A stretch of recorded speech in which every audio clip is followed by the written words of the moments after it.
안녕하세요, 부가남입니다.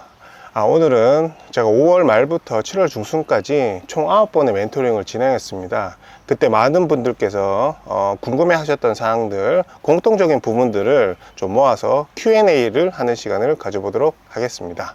퇴사를 하기까지 얼마만큼 준비를 해야 되는지 그 부분을 많이 궁금해 하셨는데요. 이 내용은 제가 블로그에도 한번 쓴 내용이에요.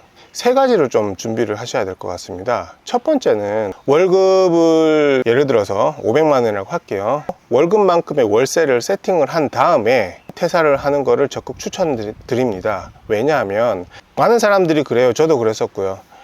강의를 몇 번 들어보고 그 다음에 책도 읽어보고 유튜브도 보고 하면서 좀 자신감이 생기거든요. 할 수 있겠다. 내가 지금 직장 다니는 이 시간과 노력을 이 부동산 공부에 또는 경매에 집중적으로 한다면은 충분히 가능할 것 같다라는 그런 자신감이 생기거든요. 그런데 사실 생각만큼 쉽지는 않아요. 현실적으로는 낙찰을 못 받을 확률도 굉장히 크기 때문에.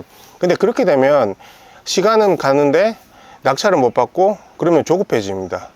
계속 생활비는 계속 나가게 돼 있어요. 그러면은 내가 할 수 있는 투자금이 점점 줄어들게 되겠죠. 그럼 마음은 계속 조급해지고 그러면은 이제 잘못된 악수를 두게 되는 그런 악순환의 연속이 됩니다. 그래서 생활비만큼의 월세가 세팅이 된 이후에 퇴사를 해서 본격적으로 이렇게 투자를 하시는 것을 적극 추천드려요. 그래서 월급만큼 월세가 세팅이 된 이후에 하는 것을 추천을 드리고, 요건 약간 금액적인 부분을 말씀드렸고요.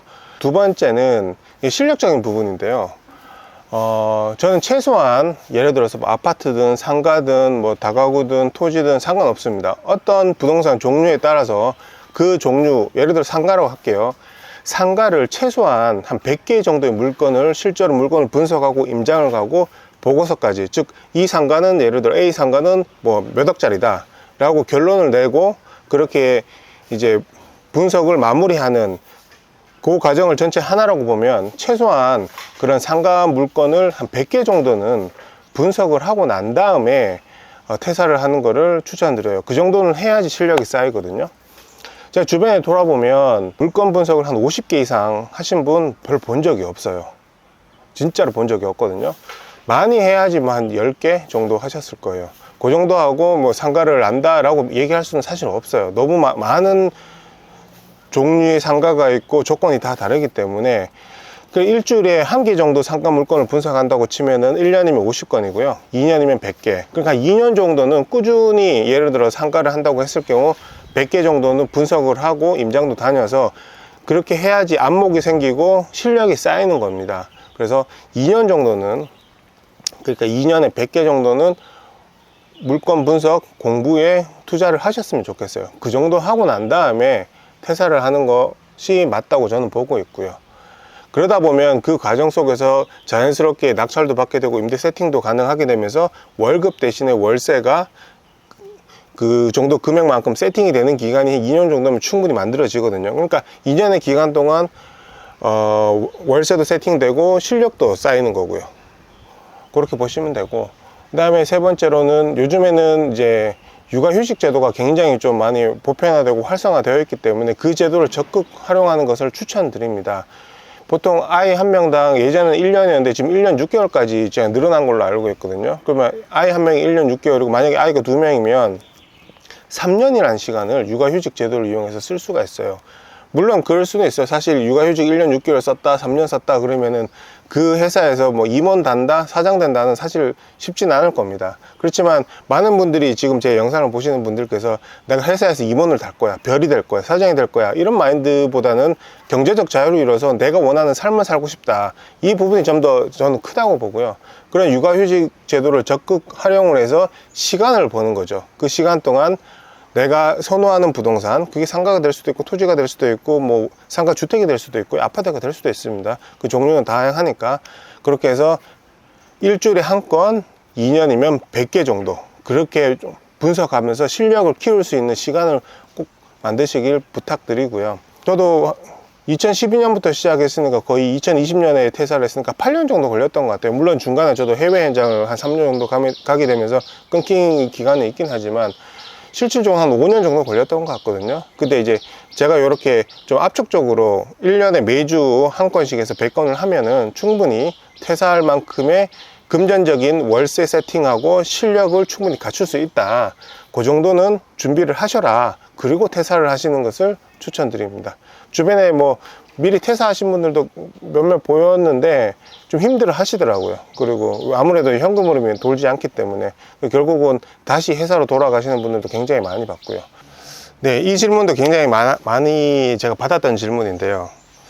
내가 분석한 게 맞는지 불안하다. 확신이 안 선다. 그래서 입찰금을 정해서 투찰하기까지 실행을 못하는 거거든요. 팩트를 말씀드리면 그건 아직 준비가 덜 된 겁니다. 사실 준비가 덜 됐기 때문에 자기의 판단에 대해 확신이 못 서는 거고요.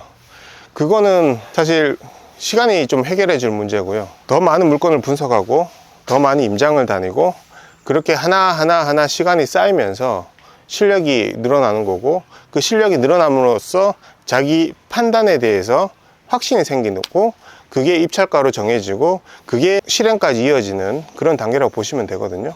그래서 아까 제가 말씀드렸죠. 이제 퇴사를 하기 위해서는 최소한 물건 100개 정도는 분석을 해야 되는 게 맞다. 입찰까지 가기 위해서는 최소 제가 봤을 때는 10개에서 20개 정도는 그래도 해당 뭐 예를 들어 상가를 얘기할게요. 상가 물건을 분석하는 게 맞습니다. 그렇게 하나 분석하면서 실력이 계속 조금씩 늘어나거든요. 이렇게 확신이 안 생기면은 사실 투자를 안 하는 게 맞습니다.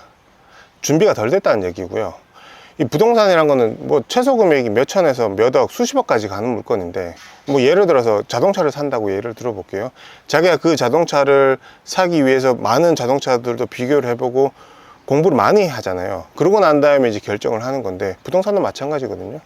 그러니까 예를 들어서 주변에 누가 부동산에서 뭐 돈 벌었네, 누가 뭐 해서 월세를 얼마나 받네, 이런 말을 자꾸 듣다 보면 조급해져 가지고 나도 빨리 하나 갖고 싶어, 나도 하고 싶어 라고 해서 급한 마음에 하면은 실수를 많이 하게 되고 좋지 않은 그런 투자를 하게 되기 때문에, 만약에 자기가 불안하고 잘 모르겠다 라고 했을 때는 조금 더 기다리고 오히려 그때 투자를 안 하는 게 사실은 맞습니다.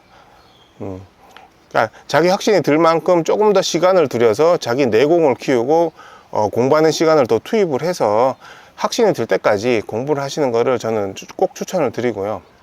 그럼 급한 마음에 해서 실수하는 경우를 사실 너무 많이 봐서 그래요.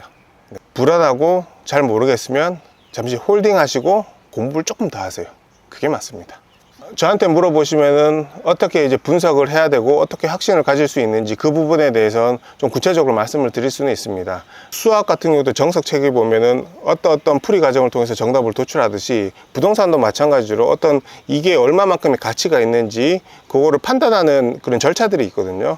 이게 전체적으로 이제 입지 분석부터 해서 시세 분석, 수익률 분석까지 쭉 해서 이건 얼마짜리다 라는 그런 방법, 툴이 있는데 그 부분에 대해서는 제가 아주 구체적으로 그리고 상세하게 알려드릴 수는 있고요. 그 이후에 차근차근 수학 문제를 풀듯이 부동산 물건을 분석하고 차곡차곡 쌓아 나가는 거는 이제 같이 해 나갈 수 있을 것 같습니다. 네, 투자금이 이제 적은데 이제 어떻게 해야 되냐, 그 부분에 대해서 좀 궁금해 하시는 분들도 많았어요. 지금 있는 거는 사실 부동산, 예를 들어 아파트 지금 자가 딱 한 채밖에 없는데 이거를 가지고 나는 지금 당장 월세 수익형 부동산을 만들어서 노후 준비를 하고 싶고 월세를 만들고 싶다, 저 부가남리 이거 팔아야 돼요? 뭐 이렇게 말씀하시는 분들이 굉장히 많아요. 그러면 전 항상 그때마다 말립니다. 아닙니다.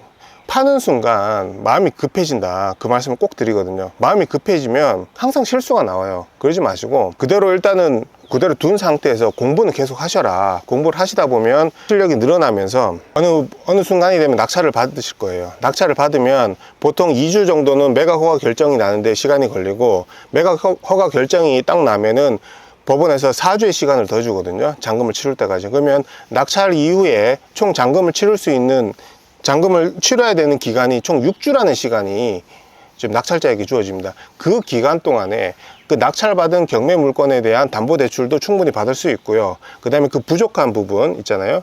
이 물건에 대해서 투자해야 될 부족한 부분은 현재 지금 자기가 갖고 있는, 예를 들어 아파트라고 할게요. 그 아파트에 대해서 담보대출을 일으키면 돼요. 이 아파트 담보대출은 사실 뭐 금방 한 1, 2주 안에 자서해가지고 대출금이 나올 수 있기 때문에 그 6주라는 시간을 이용해서 아파트 담보대출, 그 다음에 경매 물건에 대한 경락 잔금 대출까지 전부 다 동시에 일으킬 수가 있으니까 낙찰을 받고 난 다음에 그때 움직이셔도 늦지 않다, 이런 말씀을 꼭 드리고요. 시드를 부족해서 늘려나가는 방법 중에 가장 좋은 거는, 저는 개인적으로는 상가를 좀 많이 추천을 드립니다. 왜냐하면 상가는 전부 다 월세가 얼마다, 그러면 그걸 수익률로 환산을 해서 얼마짜리다 라고 이제 수익이 확정형 부동산이기 때문에, 이게 수익률 4% 맞춰졌을 때 예를 들어서 5억짜리 상가라면 수익률 5%에 맞추면 이게 4억 5천, 4억 3천 이런 식으로 가격이 계속 변동이 됩니다. 그래서 금리에 따라서 수익률 몇 프로라고 확정을 지어서 이게 상가의 가치가 왔다 갔다 하기 때문에, 오히려 상가를 이용해서 이 황금성을 더 높여서 시드를 불려나가는 방법을 저는 적극 추천을 드리고요. 저 또한 그렇게 해서 그 시드를 불려나갔었거든요. 상가는 수익 확정형이기 때문에 오히려 황금성이 더 좋습니다. 수익률 몇 프로를 맞추면은 팔리는 게 사실 상가거든요. 많은 분들이 거기에 대해서 경험이 없다 보니까 상가가 진짜 팔려? 라고 좀 두려워 하시는데, 상가가 오히려 굉장히 합리적으로 수익률에 따라서 금액 얼마 이렇게 팔리기 때문에 오히려 상가를 이용해서 시드를 불려나가는 것을 적극 추천을 드립니다. 저 또한 그렇게 해서 아파트나 다른 이제 주거형 부동산보다는 이런 월세 수익형 부동산인 상가를 통해서 시드를 많이 불려나갔었거든요. 그게 심지어는 낙찰을 받고 잔금을 치르고 2달 만에 판 물건도 있어요. 이렇게 그 상가는 이제 편의점을 맞춰서 바로 팔았는데, 그런 식으로 생각보다 황금성도 굉장히 좋습니다. 수익률을 잘 맞추면요. 그래서 시드가 없을 때는 오히려 상가를 이용해서 시드를 늘려나가는 것도 적극 추천드립니다. 또 상가는 특히 경매를 통해서 받게 되면은 대출이 미니멈 80에서 많을 경우 90%까지 나오거든요. 그럼 실제로 자기가 들어가는 돈이 생각보다 많지는 않습니다. 그럼 또 이렇게 물어보시죠. 공실하면 어떡하냐고. 그래서 임대 시세 조사를 철저하게 하고 난 다음에 적합업종까지 생각을 하고 들어가시면은 거기에 맞춘 임대 시세가 있어서 거기에 맞추면은 그 공실이라는 것도 두려운 그런 존재는 아니거든요. 지금까지 부동산 제가 멘토링 한 거에 대한 많이 들었던 질문 Q&A 시간을 가졌는데 좀 도움이 되셨는지 모르겠습니다. 긴 영상 시청해 주셔서 감사드리고 구독과 좋아요, 알림 설정까지 부탁드리겠습니다. 감사합니다.